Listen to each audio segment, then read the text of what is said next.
지금 이 순간 친한 친구한테 카톡 보내는 것과 형이나 언니한테 카톡 보내는 것, 둘 중에 어느 쪽이 더 편한가요? 대부분 친구 쪽이라고 합니다. 근데 이상하지 않아요? 피를 나눈 사이잖아요. 한 집에서 수십 년을 같이 살았는데 왜 형제가 남보다 더 어색하냐고요? 오늘 영상 끝까지 보시면 그 이유가 뭔지 알게 됩니다. 그리고 이게 여러분 잘못도 형제 잘못도 아니라는 것도요. 오늘은 형제 자매 관계 이야기를 할 겁니다. 사이좋게 지내세요, 이런 뻔한 말 하려는 게 아닙니다. 왜 구조적으로 형제가 어색해질 수밖에 없는지 심리학과 성격 유형으로 완전히 해부해 드릴 겁니다. 자, 시작합니다. 첫 번째, 역할이 너무 오래전에 굳어버렸습니다. 어릴 때 집에서 어떤 역할이었어요? 공부 잘하는 첫째, 애교 많은 막내, 조용한 중간. 그 캐릭터 어른이 돼서도 잘 안 바뀝니다. 심리학자 머레이 보에는 이걸 가족 시스템 이론으로 설명했습니다. 가족은 하나의 시스템이고 그 안에서 각 구성원은 특정 역할을 맡게 됩니다. 문제는 이 역할이 한번 자리 잡으면 시스템 전체가 그걸 유지하려 한다는 겁니다. 마치 톱니바퀴처럼 한 사람이 바뀌려 해도 나머지 가족들이 무의식적으로 원래 자리로 밀어넣습니다. 예를 들어 볼게요. 막내였던 동생이 이제 30살 직장인입니다. 회사에서는 리더십 있고 발표도 잘하고 책임감도 있어요.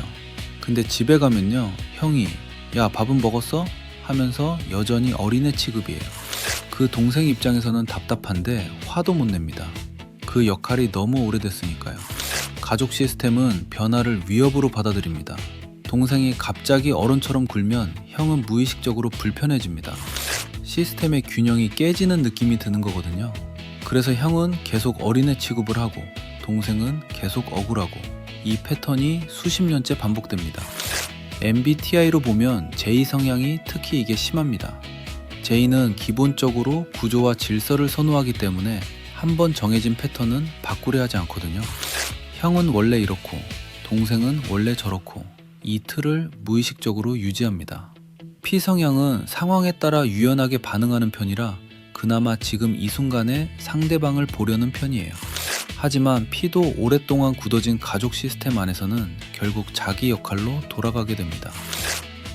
두 번째, 이건 사실 부모님이 만든 겁니다. 어릴 때 이런 말 들어본 적 있어요? 너 형은 이렇게 했는데 너는 왜 그래? 언니는 그 나이 때 이미 이걸 했다고. 직접 안 들었어도 형제 사이에 비교가 있었던 경험은 대부분 있으실 겁니다. 심리학자 알프레드 아들러는 출생 순서가 성격 형성에 깊은 영향을 미친다고 했습니다. 첫째는 부모의 관심을 독차지하다가 동생이 태어나는 순간 그 자리를 빼앗깁니다. 이 경험이 무의식 깊이 박히면 첫째는 평생 자신의 위치를 지키려는 경향이 생깁니다.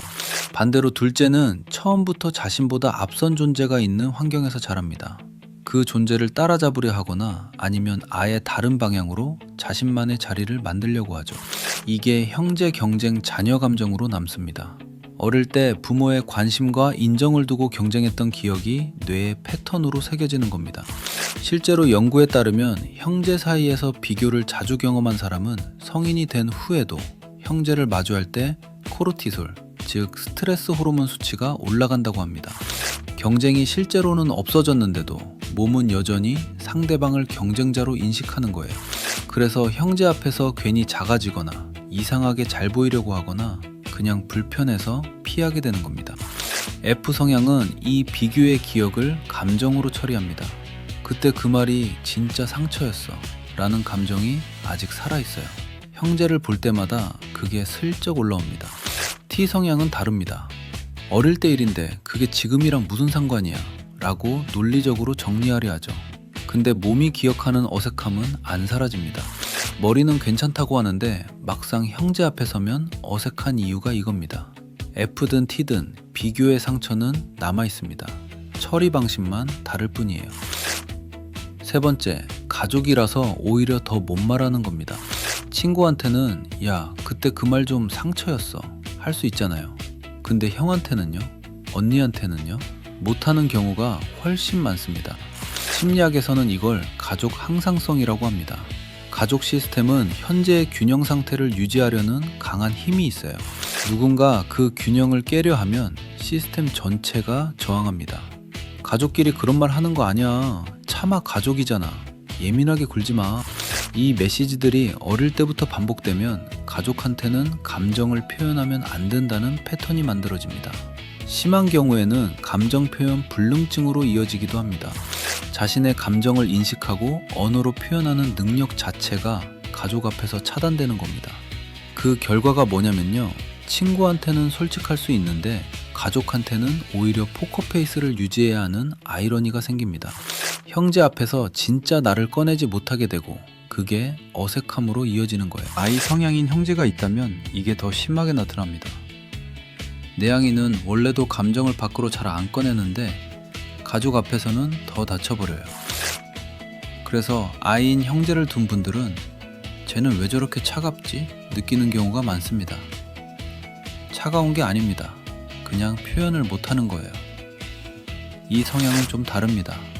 말은 많이 합니다. 근데 그 말이 표면적인 대화에 머물러요.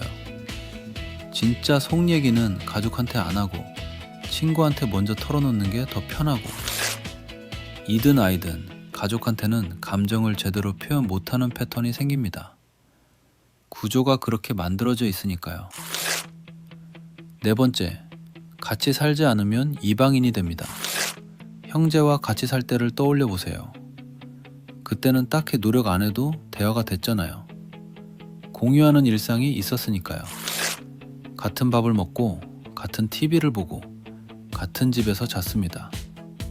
사회심리학에서는 이걸 근접성 효과라고 합니다. 물리적으로 가까이 있는 것만으로도 친밀감이 자동으로 형성됩니다. 의식적으로 노력하지 않아도 관계가 유지되는 거예요.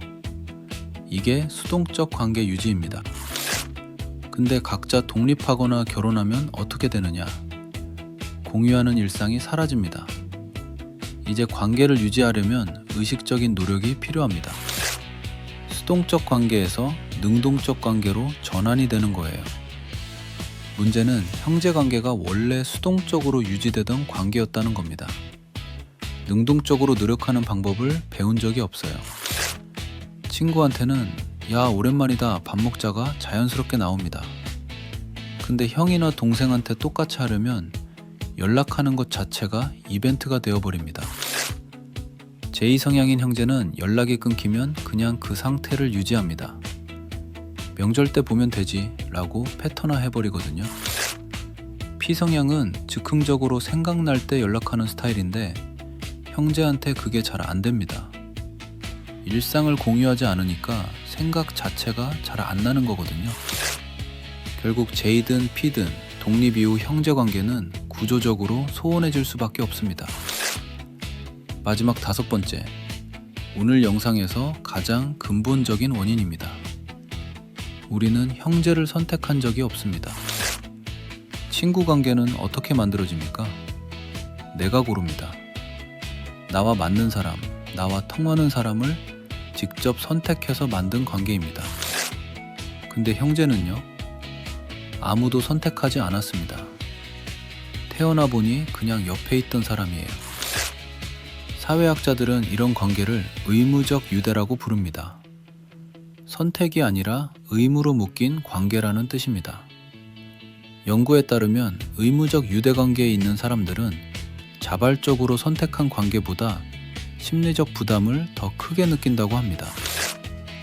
끊기도 어렵고 그렇다고 완전히 가까워지기도 어려운 이 묘한 어중간함이 만성적인 긴장감을 만듭니다. 친구는 안 맞으면 자연스럽게 멀어지면 됩니다.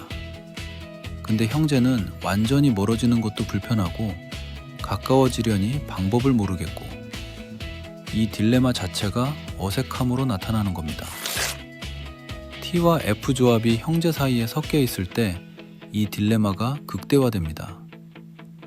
T인 형제는 이렇게 생각합니다. 굳이 감정적으로 가까워야 해? 각자 잘 살면 되지. 관계를 기능적으로 보는 거예요. F인 형제는 이렇게 느낍니다. 왜 우리 사이가 이렇게 어색하지? 더 친해지고 싶은데? 이 두 사람이 같은 가족입니다. 서로 원하는 게 다릅니다.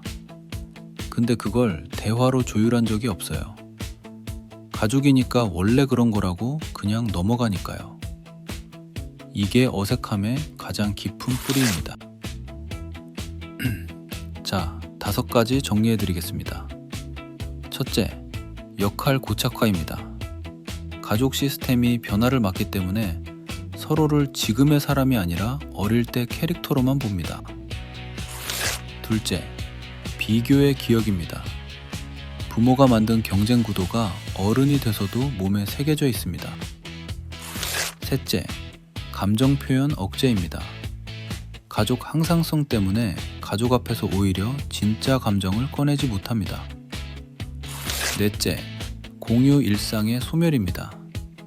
독립 이후 수동적 관계 유지가 불가능해지고 능동적으로 노력하는 방법을 모릅니다. 다섯째, 의무적 유대의 딜레마입니다. 선택하지 않은 관계 특유의 어중간함이 만성적인 긴장감을 만듭니다. 여기서 제일 중요한 말씀을 드리겠습니다. 형제와 어색한 건 정상입니다. 오늘 설명드린 것처럼 구조 자체가 그렇게 만들어져 있거든요. 여러분 잘못도 형제 잘못도 아닙니다. 억지로 친해지려고 할수록 오히려 더 부자연스러워집니다. 그냥 우리 사이가 이런 구조구나. 이걸 이해하는 것만으로도 형제를 볼 때 한결 편해집니다. 그리고 딱 하나만 해보세요. 용기 같은 거 필요 없습니다. 오늘 형이든 동생이든 카톡 하나만 보내세요. 요즘 어때? 한마디면 됩니다. 아무 목적 없이, 아무 기대 없이. 그게 지금 할 수 있는 가장 자연스러운 시작입니다. 오늘 영상이 도움이 됐다면 좋아요, 구독, 댓글, 알림 설정까지 부탁드립니다. 여러분의 반응 하나하나가 다음 영상을 만드는 원동력입니다. 오늘도 봐주셔서 감사합니다. M8다였습니다.